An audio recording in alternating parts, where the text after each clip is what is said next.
कुलधारा। हाँ, वही कुलधारा जिसकी कहानी आपने हजारों यूट्यूब वीडियोस और ढेर सारी हॉरर स्टोरीज में सुनी होगी।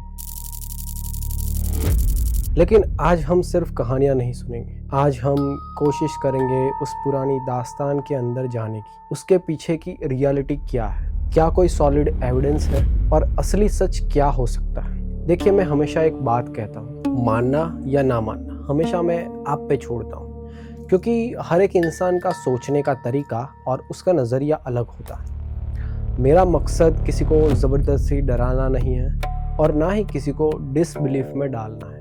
बस इस वीडियो के ख़त्म होने तक आपको खुद समझ आ जाएगा कि आपको किस बात पे यकीन करना है और किस बात पे नहीं। और जो लोग सिर्फ हॉरर स्टोरीज़ के शौकीन हैं, क्यूरियस होते हैं मिस्टीरियस चीज़ों को जानने में, उनके लिए तो ये एक बहुत ही ज़बरदस्त कहानी होने वाली है। तो चलिए शुरू करते हैं the story of Kuldhara. Some stories are told, some truths are hidden.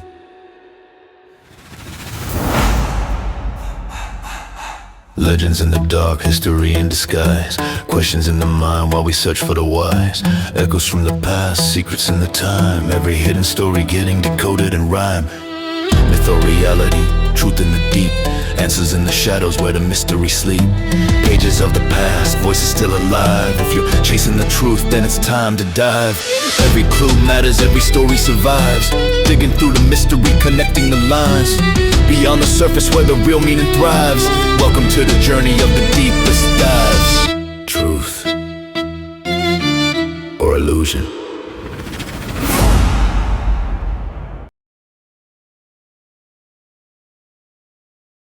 कुलधारा राजस्थान के डेजर्ट के बीच का एक छोटा सा गांव था। कहानी शुरू होती है 13th सेंचुरी से। उस वक्त पालीवाल ब्राह्मण्स ने इस जगह को डिस्कवर किया था। वो लोग एक सेफ जगह ढूंढते हुए कहीं और से माइग्रेट होकर आए थे। उनको लगा कि ये जगह बिल्कुल परफेक्ट है रहने के लिए। धीरे धीरे उन्होंने यहाँ अपना गांव बसाया और घर बनाया और ज़िंदगी की शुरुआत की। और फिर 13th सेंचुरी से लेकर 18th सेंचुरी तक सब कुछ बिल्कुल ठीक चल रहा था। गांव शांत था, लोग खुश थे और ज़िंदगी एकदम नॉर्मल तरीके से चल रही थी। लेकिन फिर 18th सेंचुरी में एक रूलर आया, सलीम सिंह। गांव के लोग उसे जालिम सिंह नाम से बुलाते थे, क्योंकि वो वाकई में बहुत ही जालिम था। उसकी आदत थी अपनी मर्जी चलाने की। कभी भी टैक्स बढ़ा देता था, नए नए रूल्स बना देता था।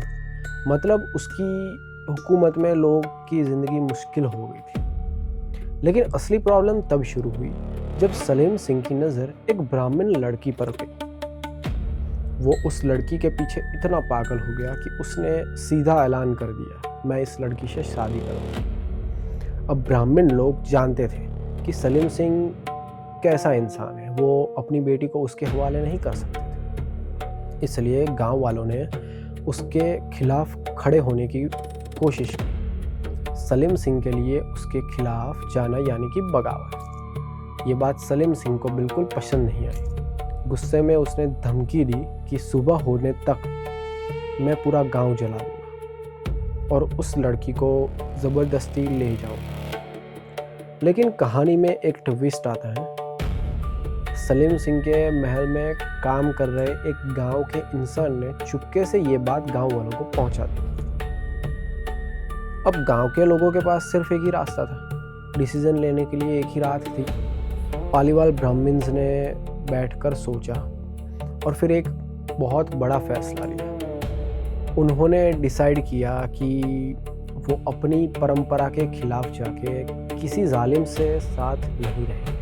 इसलिए उसी रात बिना किसी शोर के पूरा गांव छोड़ दिया गया। सोचो, एक ही रात में पूरा कुलधारा गांव खाली हो गया। सुबह जब सलीम अपनी सेना के साथ वहां पहुंचा तो वहां एक भी इंसान नहीं था। ढूंढो सबको, एक एक को खिंच के लाओ।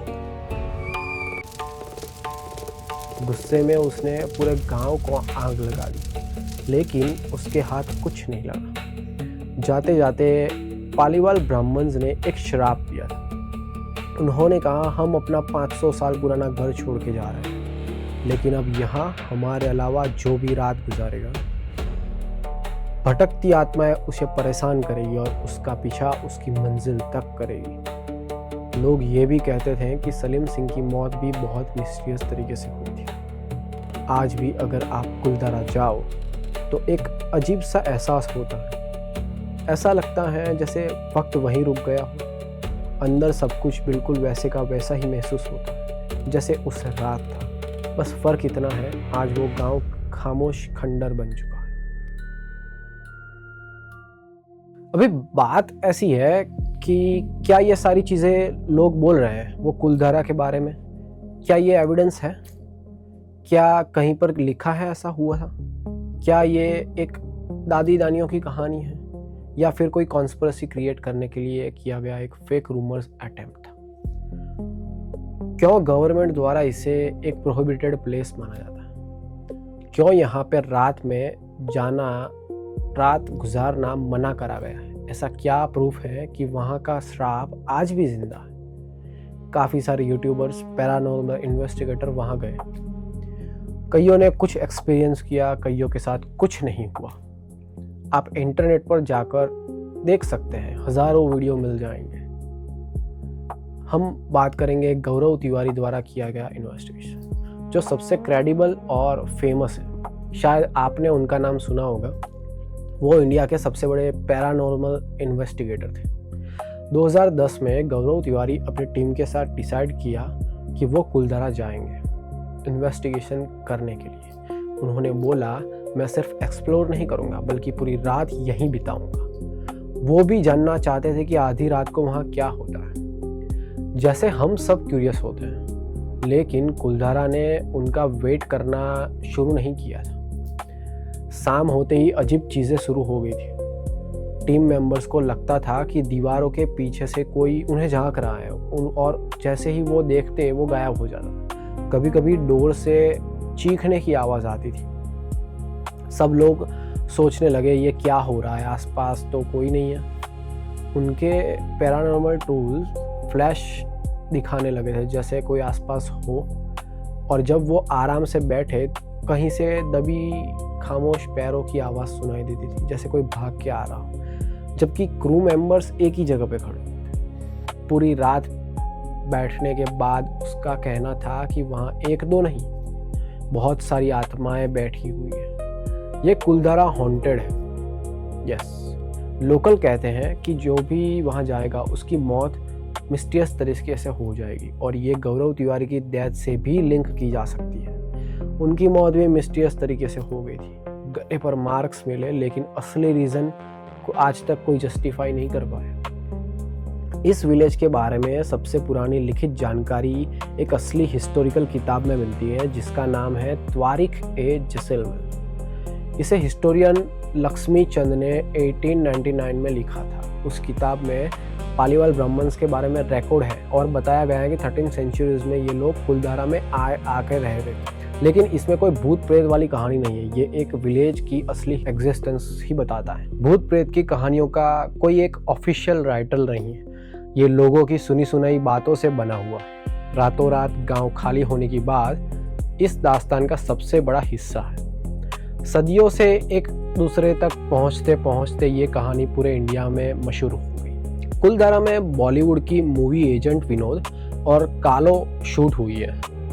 एजेंट विनोद की शूटिंग तो हो रही थी, तब थोड़ी बहुत कंट्रोवर्सी हुई थी और फिर वो निकल गए। उन्हें कुछ खास अजीब नहीं मिला। लेकिन कालो मूवी की लीड एक्ट्रेस का कहना था कि जब भी वो शूट ख़त्म करके अपने होटल रूम में सोने जाती थी तो उन्हें अजीब से सपने आते थे। कैसे सपने? जैसे कि दीवारों के पीछे से कोई उन्हें झांक रहा है। सेम गौरव तिवारी को हुआ था। ऐसा फील होता था कि वो जहाँ भी जा रही थी कोई अजीब सा साया उनके पीछे मंडरा रहा है, जैसा गौरव तिवारी ने बताया। वेल, यहाँ एक जाहिर सी बात है, ये हेल्यूसिनेशन भी हो सकता है, क्योंकि जब आप किसी चीज़ में बहुत ज़्यादा इंटरेस्टेड हो जाते हो तो वही चीज़ें सपनों में दिखाई देने लगती है। इन सब बातों का फ़ायदा वहाँ की गवर्नमेंट को ज़रूर हुआ।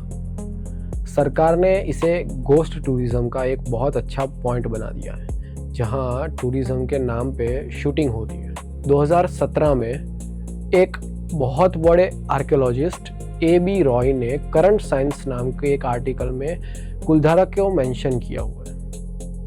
उन्होंने बताया है कि गांव वालों का अचानक गायब होना कोई हैरानी वाली बात है ही नहीं। आर्टिकल के हिसाब से पालीवाल ब्राह्मण्स को शायद पहले से नॉलेज मिल गई थी कि वो जो जगह है, वहाँ जो लोग रह रहे हैं, वो एक अर्थक्वेक प्रोन बेल्ट है। उन्हें पता चल गया था कि वहाँ कभी भी भूकंप आ सकता है। अगर आप आज भी कुलधारा जाओगे तो देखोगे कि सालों से वहाँ की पुरानी बिल्डिंग्स वैसी की वैसी ही है। यही वजह है कि हमारी गवर्नमेंट ने वहाँ कभी कोई डेवलपमेंट का कोई काम ही नहीं किया। सालों बीत गए पर कोई बदलाव हुआ ही नहीं। ये जगह सिर्फ एक आर्कियोलॉजिकल टूरिस्ट प्लेस बन के रह गई है। लेकिन अगर सब साइंस है तो सलीम सिंह की हवेली का क्या, उस इतिहास का क्या जिसके मुताबिक लोग रातों रात गायब हो गए थे? अगर लोग गायब हो गए तो फिर वो लोग कहीं और क्यों नहीं मिले? इस सवालों का जवाब कहाँ है? जब मैं ये सारे फैक्ट्स और लोगों के दावे देखता हूँ तो बस एक ही बात दिमाग में आती है, क्या कुलधारा सच में हॉन्टेड है? एक और बात, इन सब चीज़ों से अपने दिमाग पर हावी मत होने देना। वहाँ जाने के एक्सपीरियंस करने के लिए मोटिवेट नहीं कर रहा, ना ही सजेस्ट कर रहा हूँ। कुछ चीज़ें मिस्ट्री बनकर रह जाए वही काफ़ी है। एक कहानी को कहानी की तरह सुनो और मज़े लो। चलिए मिलते हैं अगले वीडियो में, तब तक के लिए डीप डाइव्स शाइनिंग ऑफ।